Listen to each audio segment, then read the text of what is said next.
All right. So one thing that I noticed, as I'm sure we all did, was the Old English, and I kind of struggled with interpreting it and understanding some of the words and some of the meaning as to what they were trying to say. And another thing that I noticed that I thought was kind of odd was the fact that some of the scenes were like, at least for me, I thought they were kind of random. Like they didn't really have a build up or a lead up to that scene happening. So that kind of confused me a few times when they would just jump into a scene and wouldn't really have a backstory per se as to why it was happening.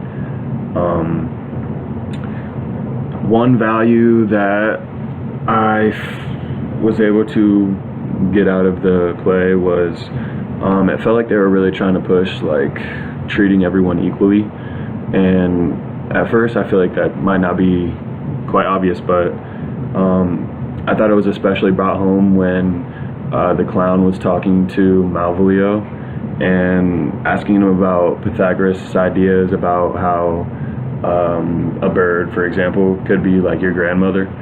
And when Malvolio was asked about that, he said that he was kind of indifferent. He didn't really care, that human life was, in his opinion, more important. So and then after that, the clown basically left him in the dungeon or wherever. That was another part that I thought was kind of confusing. I didn't really understand all that. But the second value, or another value, was they seemed to place a lot of emphasis on intelligence. Like there was many instances where almost throughout the entire play people were being called a fool, especially the clown. And a lot of people would talk about their wit and their just general intelligence, and it just seems to me like they're very self-conscious about it. So maybe they realize that they're all not really that smart, and so they're all just trying to show how they're smarter than the other, I guess. Number three, one word that I didn't really understand was prithee, and I felt like I saw it throughout the play quite a lot, but I looked it up and it actually means please. So whenever they say prithee, they actually meant please. In this play, men were seen as those who would like go out of their way or do whatever it took to get the woman that they like to like them. And I feel like that's like something that we've seen a lot in olden times, where men just felt like they could continuously like harp women, especially those that dislike them, with hopes that eventually they would like them.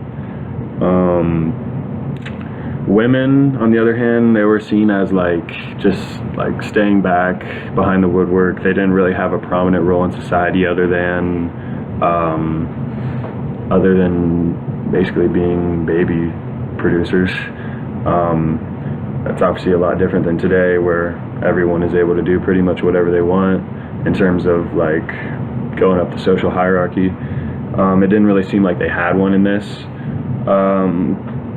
In terms of masculinity, it seems like they really like glorified being a man.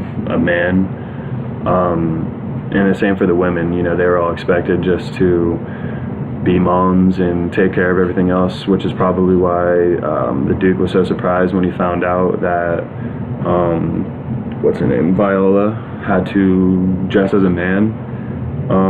And the fact that men acted as women definitely affected the play's realism, except back in the time when the play was done, I'm sure that many men would probably have been pissed off if women had actually been playing women, because they viewed men as superior to women even when they were playing women, which is a little backwards, I guess. But my two questions would be, what role do you feel Antonio had in the play, and how important was it?